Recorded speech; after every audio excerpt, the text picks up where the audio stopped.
एक सिंपल सा कॉन्सेप्ट है, मनी एंड क्रेडिट। इसको लेकर क्या कॉन्सेप्ट है कि what role does money play in economy, economy में मनी क्या रोल प्ले करता है, ये first concept.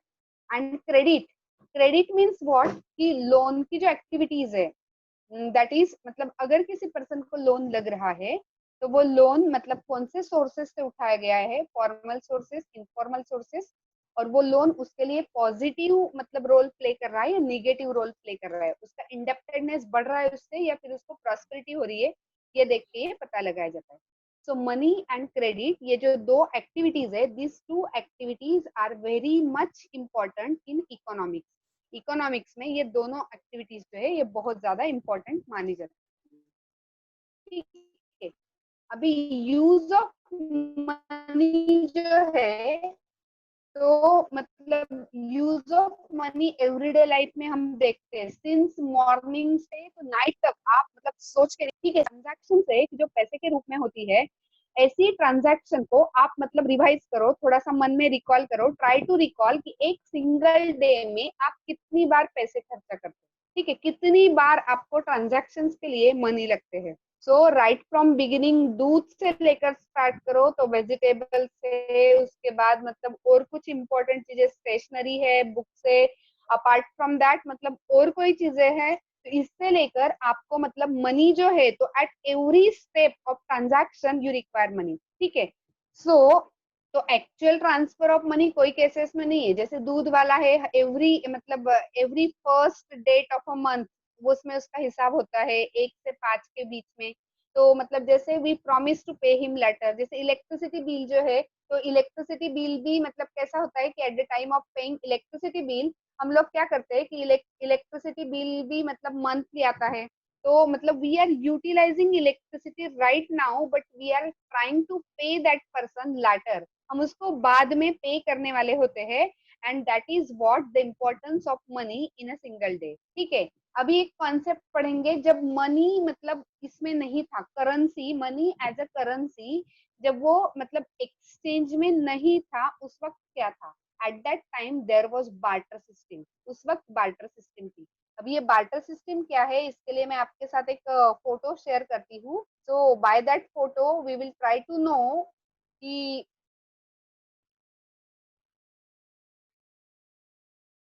Importance of money, importance of money, ये तो है आज के टाइम में जब मनी है, ठीक है, पर अगर पैसे नहीं है ट्रांजैक्शन में तो फिर बार्टर सिस्टम जो है तो वो कैसे होगा, ठीक है। तो डबल कोइंसिडेंस ऑफ वांट्स में देखो कि डबल कोइंसिडेंस ऑफ वांट्स जो है, तो that is the requirement for efficient barter system.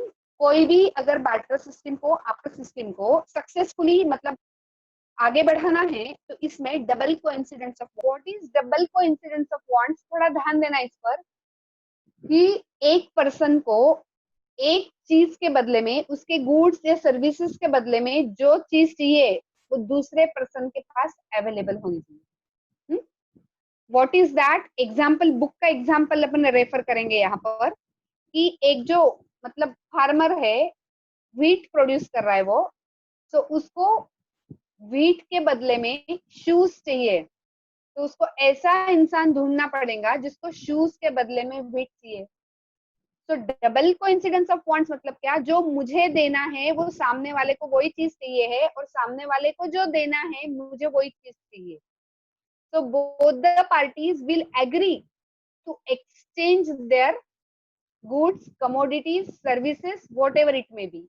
तो जो भी कुछ हमें मतलब खरीदना या बेचना है, तो सामने वाली पार्टी इस चीज को एग्री होनी चाहिए कि उसको क्या चाहिए, मतलब हमारे पास जो है वो उसको चाहिए है, और उसके पास जो है वो हमें चाहिए। And that is what it is known as double coincidence of want. समझ में आए? Is that clear to everybody? अभी ये जो एक्सचेंज है ये लेबर मतलब लेबरियस है, ये टाइम कंज्यूमिंग है। लेबरियस एंड टाइम कंज्यूमिंग क्यों है? क्योंकि ऐसा इंसान ढूंढना कि हमारे पास का ऑब्जेक्ट उसको चाहिए और उसके पास का ऑब्जेक्ट हमें चाहिए, So that is very time consuming, that is very laborious process. अभी इसके अपोज में देखो कि जिस इकोनॉमी में मनी है ट्रांजैक्शन में, तो मनी एक इंटरमीडिएट रोल प्ले कर रहा है।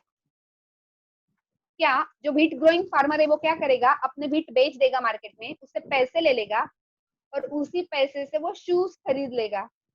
उसको डायरेक्टली ऐसा इंसान ढूंढने की जरूरत नहीं है। उनकी मतलब जो ये भी चल रहा है व्हाटएवर, मतलब वैल्यूज जो चल रहा है, व्हीट का मतलब क्या रेट चल रहा है, शूज का क्या रेट चल रहा है, उसमें कितना व्हीट कितने शूज के बदले में जाना चाहिए, तो इतना कोई कैलकुलेशन का इन्वॉल्व करने की भी जरूरत नहीं है। ये बार्टर सिस्टम होता तो ये सब देखना पड़ता था, but since there is no barter system, अगर मतलब इसमें मीडियम ऑफ एक्सचेंज मनी अगर है, करेंसी अगर है, तो वो सिंपली वो जाएगा, व्हीट बेच देगा, पैसे ले लेगा और उसी करेंसी से वो शूज खरीद लेगा। So in this process here we understood that money act as medium of exchange. ठीक है, तो पैसा क्या रोल प्ले कर रहा है, मीडियम ऑफ एक्सचेंज का रोल जो है यहाँ पर मनी प्ले कर रहा है। Put another heading, modern forms of money. एक हेडिंग पुट करो आगे, मॉडर्न फॉर्म्स ऑफ मनी। तो मॉडर्न फॉर्म्स ऑफ मनी में वापस से मतलब देखो स्क्रीनशॉट शेयर करती हूँ आपके साथ मॉडर्न फॉर्म्स ऑफ मनी के लिए। सो हियर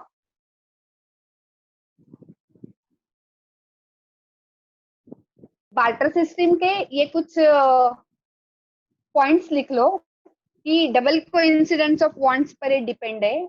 एक ट्रेडर जो है तो उसका प्रोडक्ट दूसरे ट्रेडर के लिए एक्सचेंज करने के लिए वो रेडी होता है।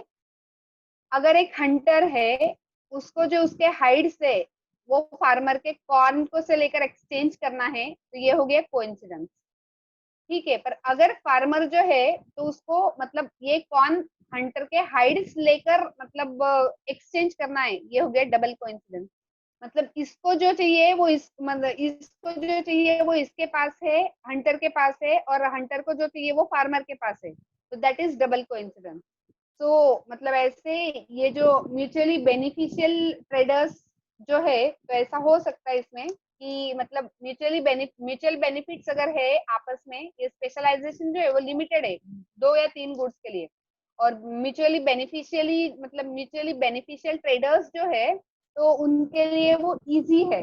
बट मतलब for larger system and larger trade like ours, तो ये थोड़ा डिफिकल्ट है। तो बार्टर सिस्टम का इसका स्क्रीनशॉट ले लो इधर, या तो फिर इसको लिख लो। First 3 points are important for knowing double coincidence. Now put another heading, modern forms of money, इसका हेडिंग आपको देना है। ओके और इसमें हम modern forms of money discuss करेंगे अभी।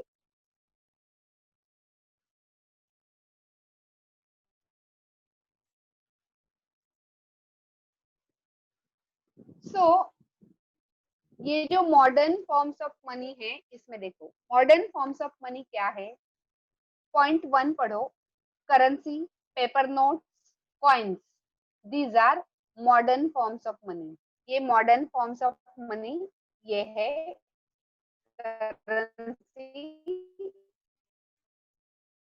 Paper notes and coin.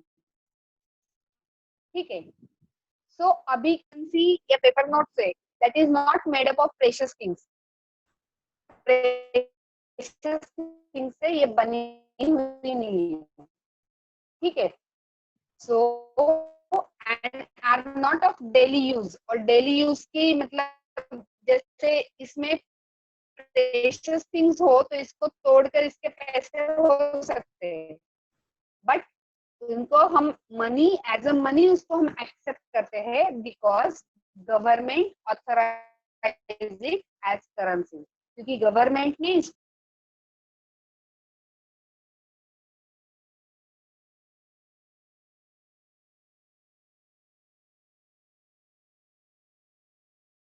Ma'am, your voice is not coming.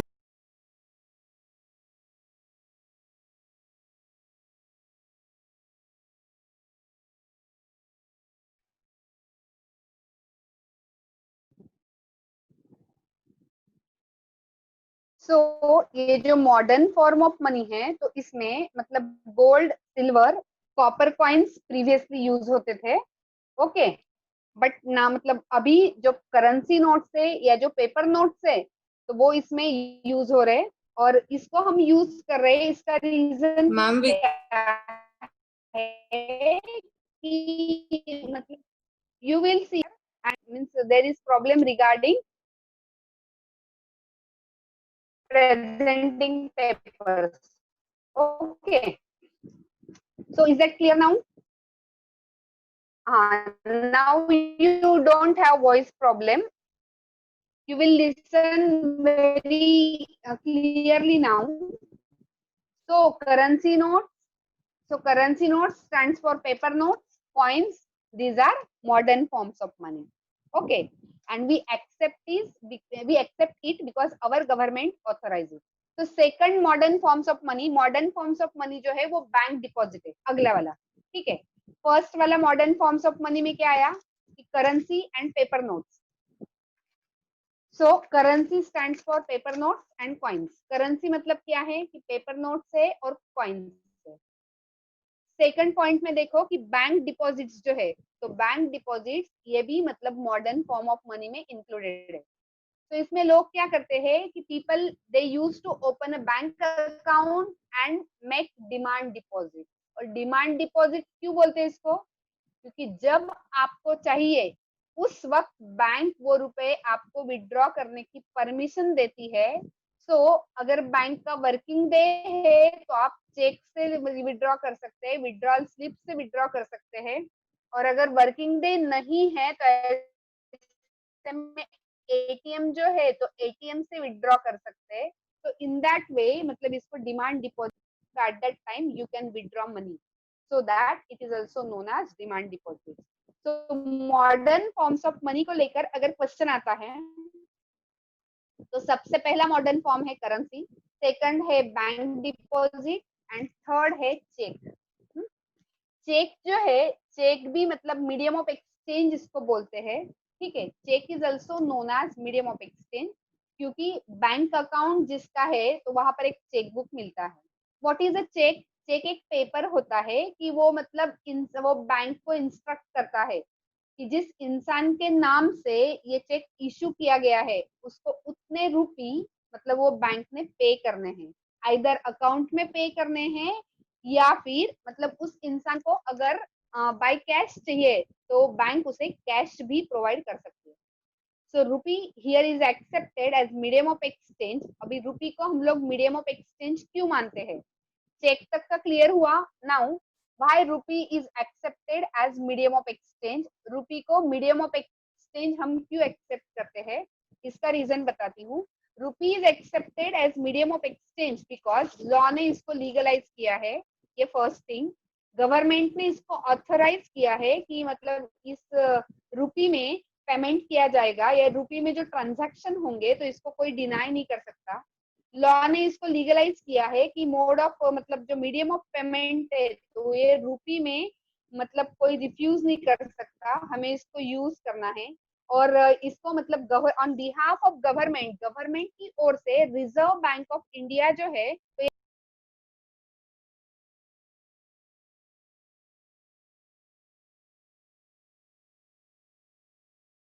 ये रिजर्व गवर्नमेंट की ओर से मतलब करेंसी नोट्स इश्यू करते हैं। सो सेंट्रल गवर्नमेंट की ओर से करेंसी नोट इशू करती है Reserve Bank of India and so that we accept rupee as medium of exchange. So rupee as medium of exchange accept करने का हमारा यही मतलब ये है कि मतलब हम इसको मीडियम ऑफ एक्सचेंज क्यों एक्सेप्ट करते हैं।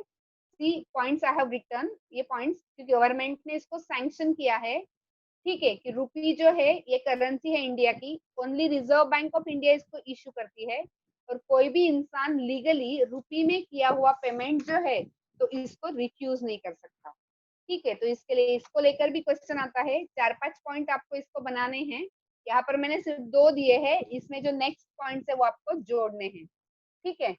तो now let us see loan activities of bank, ठीक है। पेज नंबर 42 पर आ जाओ टेक्स्ट बुक के। Loan activities of bank, bank की लोन एक्टिविटीज कैसी होती है, ठीक है।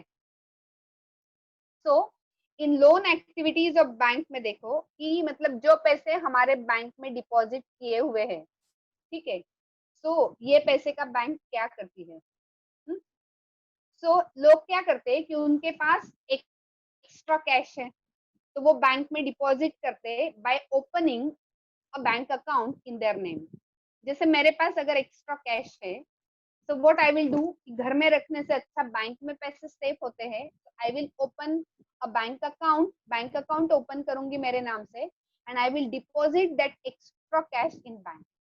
ठीक है, ये जो डिपॉजिट है बैंक में, so that can be withdrawn on demand. तो डिमांड पर मुझे जब मुझे पैसे लग रहे तो मैं उसको विड्रॉ कर सकती हूँ, and that's why this deposits are also known as demand deposits. ये हमने ऑलरेडी देखा। चेक एक ऐसा पेपर है जो बैंक को इंस्ट्रक्ट करता है कि स्पेसिफिक अमाउंट वो पर्सन को दो जिसके नेम से वो चेक इश्यू किया गया है। तो अभी मतलब मैंने जो पैसे बैंक में भरे हैं, तो बैंक इसका क्या करेगी, what bank will do to this.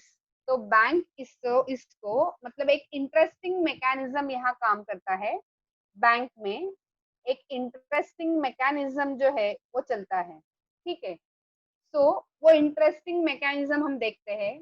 So banks in India जो है, तो इसमें मतलब 15% जो है तो वो अपने पास रखते हैं। 15% जितना जितना कैश उनके पास है, तो उससे 15% जो है तो वो अपने पास रखते हैं, ठीक है। सो ये 15% कैश रखने का उनको मतलब क्यों रखना पड़ता है कि कोई भी सिंगल डे में, कोई भी वर्किंग डे में, कोई भी इंसान अगर मतलब उसके पैसे विड्रॉ करने आया, तो बैंक के लिए वो प्रोविजन होना चाहिए कि उसको एनी गिवन डे में वो मतलब पैसे दे पाए, ठीक है, बैंक उसको पैसे दे पाए, विड्रॉ करवा पाए। And that's why banks in India जो है तो मतलब उनके पास ये 15% जो है तो वो कैश डिपॉजिट्स अपने पास रखते हैं, ठीक है। सेकंड पॉइंट देखो, तो सेकंड पॉइंट में उसको ही एक्सप्लेन किया है कि एनी डिपॉजिटर की जो बैंक में आया पैसे विड्रॉ करने के लिए on any given day working day, so bank should have that provision, इसके लिए वो कैश डिपॉजिट जो है वो दिया जाता है। थर्ड पॉइंट देखो, बैंक क्या करती फिर मतलब इतने जो पैसे बैंक के पास होते हैं इसका बैंक क्या करता है, तो बैंक के लिए एक इंटरेस्टिंग मैकेनिज्म यहाँ पर काम करता है।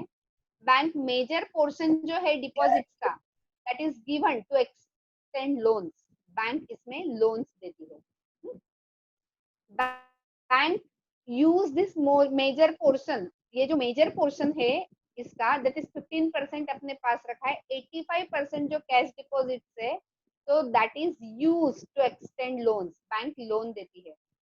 सो अभी इसमें लोन देने में देखो कि जो मैंने मेरे पैसे बैंक में रखे हैं तो उसका मुझे मतलब इंटरेस्ट मिलेगा 6% और 7%, ओके, कि जो मैं डिपॉजिटर हूँ, और जो पर्सन बैंक से लोन ले रहा है तो उसको जो बैंक मतलब इंटरेस्ट रेट, उसको कौन से इंटरेस्ट रेट में उसको बैंक लोन देगी, दैट में वैरी 12%, 14%, 16%, 11%। तो मतलब आपका लोन किस पर्पस के लिए है, कितने ईयर्स के लिए, ड्यूरेशन कितना है, ये देख के मतलब ना बैंक जो है तो उसको इंटरेस्ट रेट उसका तय होगा। सो मतलब ये जो बोरोवर है, तो बोरोवर मतलब क्या, one who take the loan, और जो डिपॉजिटर है मतलब जिसने अपने पैसे बैंक में जमा करवा के रखे हैं ऐसे। तो जो बोरोवर है और जो डिपॉजिटर है, तो इनमें जो मतलब इंटरेस्ट रेट की जो तफावत है, जो डिफरेंस है, so that difference is the main source of income for bank। तो बैंक के लिए ये मेन सोर्स ऑफ इनकम है, ठीक है। तो बैंक्स जो है तो ये इनकम यूज करके बैंक्स फिर उनके एम्प्लॉयज की सैलरीज है, बैंक का रेंट है, या फिर मतलब लाइट बिल से बैंक के अपने अपने ओन एक्सपेंसेस है, तो बैंक के एक्सपेंसेस जो है तो ये जो मतलब डिफरेंस है इंटरेस्ट रेट का किसमें, डिपॉजिटर और बोरोवर के बीच में, सो that is the main income of bank. तो ये बैंक का मेन इनकम हो गया। So now come on page number 43, page number 43 पर आ जाओ। टू डिफरेंट क्रेडिट सिचुएशन हम डिस्कस करेंगे। तो अभी ये जो दो डिफरेंट क्रेडिट सिचुएशन है स्टूडेंट्स, इसमें देखो कि बहुत सारी जो ट्रांजैक्शन है हमारे डे टू डे लाइफ में, तो इसमें ना क्रेडिट इन्वॉल्व होता है, ओके। सो क्रेडिट मतलब क्या, एक ऐसा एग्रीमेंट कि जिसमें लेंडर जो है तो मतलब वो बोरोअर को वो देता है पैसे, या तो फिर मनी के फॉर्म में देगा, गुड्स के फॉर्म में देगा, या सर्विसेज के फॉर्म में देगा। लेंडर मतलब देने वाला एंड बोरोअर मतलब लेने वाला।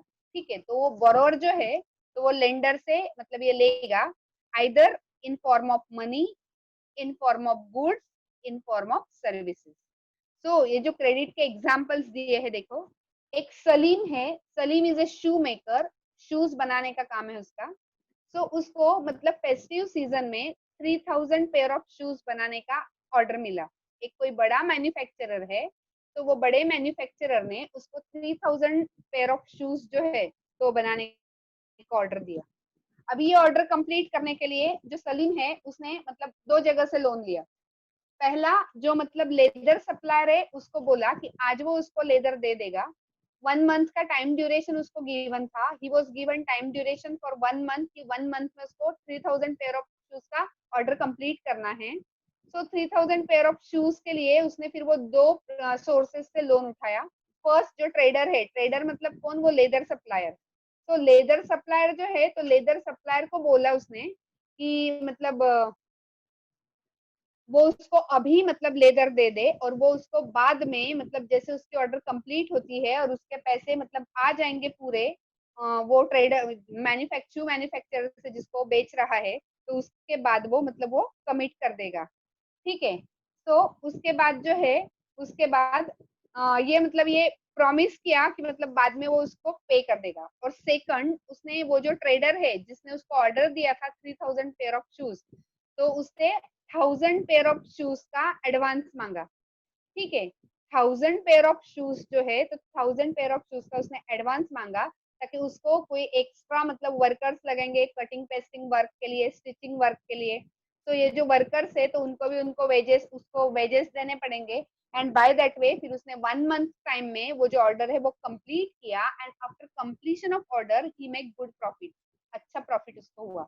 तो यहाँ पर उसने जो लोन लिया उससे मतलब उसकी जो पोजीशन थी उससे वो अपलिफ्ट हुआ, उसको प्रॉफिट हुआ।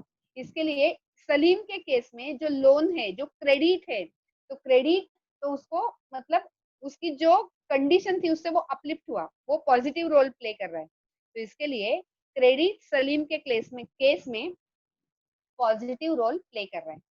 सेकंड केस दिया है बुक में, that is case of Swapna. Swapna small farmer है और मतलब उसके पास 3 एकर्स ऑफ लैंड है, उसमें वो ग्राउंड नट जो है तो ग्राउंड नट को सो करती है, ग्राउंड नट का प्रोडक्शन लेती है। ठीक है, तो अभी वो क्या करती है, मनी लेंडर से एवरी ईयर जैसे at the time of sowing season वो लोन उठाती है। ठीक है, तो वैसे उसने लोन उठाया। मिड वे में उसके जो क्रॉप है तो उसको पेस्ट ने हिट किया। पेस्ट मतलब हिट पेस्ट पेस्टिसाइड्स, उसने महंगे पेस्टिसाइड्स लाकर उस पर स्प्रे भी किए, but it didn't make a difference, पर इससे ज्यादा डिफरेंस नहीं हुआ। इससे क्या हुआ कि उसका जो हार्वेस्ट है उस पर असर आया, और वो जो लोन है मनी लेंडर का वो मतलब वो दे नहीं पाई। वापस सेकंड सीजन आया सोइंग का। इस वक्त मतलब पहला ही वो उसने दिया नहीं था लोन, पर इस बार उसने फ्रेश लोन उठाया। उसको लगा प्रोडक्शन अच्छा हुआ तो मतलब वो दोनों लोन जो है अभी दे देगी ऐसा। बट दिस टाइम मतलब प्रोडक्शन अच्छा था, पर इतना अच्छा नहीं था कि उसका प्रीवियस लोन भी मतलब फुलफिल हो जाए, रिपे हो जाए, और अभी का लोन भी रिपे हो जाए।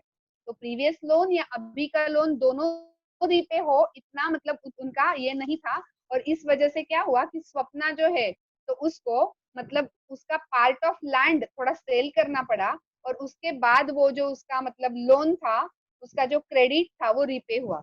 तो स्वप्ना के केस में क्रेडिट ने क्या किया बेटा, क्रेडिट ने उसको वो जिस पोजीशन थी उससे वर्स हो गया।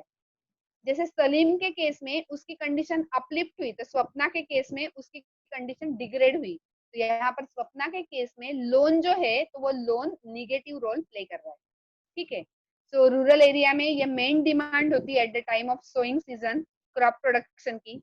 ठीक है, at the time of crop production sowing season तो यहाँ पर लोन की डिमांड होती है। जो फार्मर से किसी को सीड्स खरीदने होते हैं, किसी को फर्टिलाइजर्स खरीदने होते हैं, किसी को पेस्टिसाइड्स खरीदने होते हैं, कहीं पर मतलब वाटर इरिगेशन की फैसिलिटी मतलब चाहिए होती है।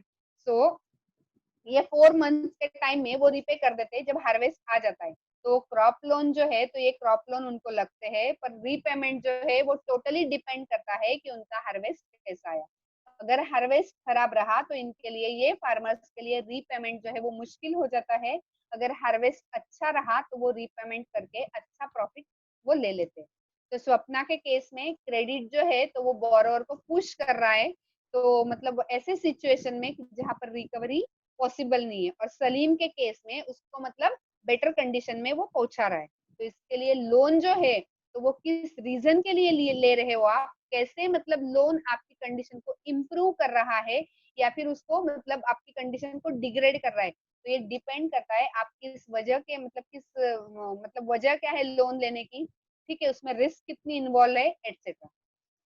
सो let us see terms of credit. अभी पढ़ते हैं टर्म्स ऑफ क्रेडिट। ओके, तो अगर आपको बैंक से लोन लेना है तो उसमें मतलब क्या चाहिए, बैंक से अगर आप लोन ले रहे हैं तो आपको रिक्वायरमेंट क्या है, ठीक है। सो टर्म्स ऑफ क्रेडिट में देखो, इंटरेस्ट रेट, कितना इंटरेस्ट रेट बैंक लेगी आपसे। कोलेटरल, कोलेटरल मतलब as a guarantee to bank, आप क्या चीज दे रहे हो बैंक के पास। जैसे अगर आपका घर है तो घर के कागजात, या फिर मतलब आपके पास कोई कार है तो कार के कागजात रख रहे हो बैंक में, या एनी मतलब प्लॉट ऑफ लैंड, बिल्डिंग। सो ऐसा कि मतलब एज अ सिक्योरिटी कि मैं रिपे करूंगा मेरा लोन, तो इसकी सिक्योरिटी बोलकर कोलेटरल देना होता है, ठीक है। सो तो ये जो कोलेटरल है, तो collateral that is security that the borrower is giving to bank. Bank में जो बोरोवर दे रहा है security that is collateral. Then documents लगते कुछ आपके पास जो है, आधार कार्ड खुद के मतलब, या फिर अपार्ट फ्रॉम दैट मतलब अदर डॉक्यूमेंट्स, ठीक है, तो वो डॉक्यूमेंट्स लगते हैं। एंड मोड ऑफ रीपेमेंट, आप ये जो कर्जा है ये कैसे मतलब रीपे करने वाले, तो मतलब ये कर्जा जो है तो मोड ऑफ रीपेमेंट जो है तो इसमें अलग अलग क्रेडिट अरेंजमेंट है। मंथली आप इंस्टॉलमेंट पे कर रहे हो कि मतलब, या फिर ईयरली करने वाले हो, या फिर मतलब वीकली कर रहे हो, that is mode of repayment. तो इंटरेस्ट रेट आपको कितना लग रहा है, कोलेटरल आपको कितना लगने, कोलेटरल आप क्या दे रहे हो, डॉक्यूमेंट्स कौन से डॉक्यूमेंट्स की रिक्वायरमेंट है, और मोड ऑफ रीपेमेंट क्या है, all these are known as terms of credit. इनको सबको हम बोलते हैं terms of credit. Okay, let us move to next part. और ये जो टर्म्स ऑफ क्रेडिट है तो एक क्रेडिट अरेंजमेंट से दूसरे क्रेडिट अरेंजमेंट में अलग अलग हो सकते हैं। अभी जो इकोनॉमिक एक्टिविटीज में देखो, जैसे हमने ऑर्गेनाइज एंड अनऑर्गेनाइज एक्टिविटीज पढ़ी थी, तो वैसे ये जो लोन एक्टिविटीज है तो ये लोन एक्टिविटीज में formal sector loan and informal sector loan, तो ये आता है, ठीक है। तो let us see formal sector credit in India. Formal sector credit जो है वो क्या है, तो बैंक्स या कोऑपरेटिव सोसाइटीज से आप अगर लोन लेते हो तो वो हो गया आपका फॉर्मल सेक्टर क्रेडिट, ठीक है। So banks and cooperative society से अगर आप क्रेडिट लेते हो तो that is known as formal sector credit, इसको हम फॉर्मल सेक्टर क्रेडिट कहेंगे कि, और इसमें गवर्नमेंट इसको सुपरवाइज करता है। Then Reserve Bank of India जो है, तो मतलब Reserve Bank of India on behalf of government ये फॉर्मल सेक्टर लोन्स को सुपरवाइज करती है। Now there are some functions of Reserve Bank of India. Reserve Bank of India के functions को लेकर क्वेश्चन आता है। So Reserve Bank of India क्या करता है, Reserve Bank of India on behalf of central government currency note issue करता है, ठीक है। सेंट्रल गवर्नमेंट की ओर से रिजर्व बैंक ऑफ इंडिया जो है वो करेंसी नोट इशू करता है, करेंसी नोट्स वो मतलब बनाता है, ठीक है। उसके बाद reserve Bank of India monitors करते हैं कि बैंक जो है तो वो कैश बैलेंस मेंटेन कर रहे हैं या नहीं कर रहे। तो जो भी कैश बैलेंस है तो मतलब जितना 15% उनको रखना होता है, तो उतना कैश बैलेंस बैंक रख रहे हैं या नहीं रख रहे, तो ये भी RBI reserve Bank of India इस पर भी ध्यान रखती है। तो आरबीआई वापस reserve Bank of India information collect करती है फ्रॉम बैंक कि मतलब किसको किसको वो लेंड कर रहे हैं, एट व्हाट इंटरेस्ट रेट, कौन से इंटरेस्ट रेट में, और मतलब सिर्फ प्रॉफिट मेकिंग बिजनेस को ही वो दे रहे लोन, या फिर मतलब दूसरे कोई जो मतलब स्मॉल स्केल इंडस्ट्रीज है, स्मॉल पीजेंट्स एंड फार्मर्स है, इनको सबको वो लोन दे रहे हैं या सिर्फ प्रॉफिट मेकिंग बिजनेसेस को दे रहे हैं, तो वो मतलब देखते हैं वो, ठीक है। सो इन दैट वे मतलब ये जो रिजर्व बैंक ऑफ इंडिया है, तो ये फॉर्मल सेक्टर क्रेडिट को पूरा मॉनिटर करता है, पूरा सुपरवाइज करता है। Now another part, informal sector of credit. Informal sector of credit देखते नाउ।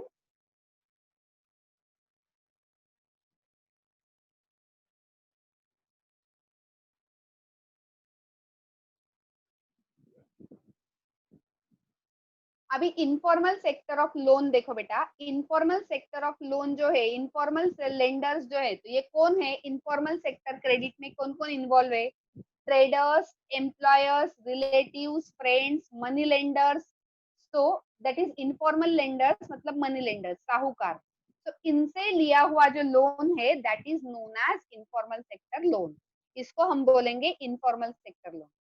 जैसे फॉर्मल सेक्टर लोन को सुपरवाइज करने के लिए रिजर्व बैंक ऑफ इंडिया है, तो इनफॉर्मल सेक्टर लोन को मतलब कोई भी ऐसा ऑर्गेनाइजेशन सुपरवाइज नहीं करता कि क्रेडिट एक्टिविटीज क्या है, कितने रेट ऑफ इंटरेस्ट पर लोन दिया है, वो कौन से मीन्स यूज कर रहे हैं लोन को रिकवर करने के लिए।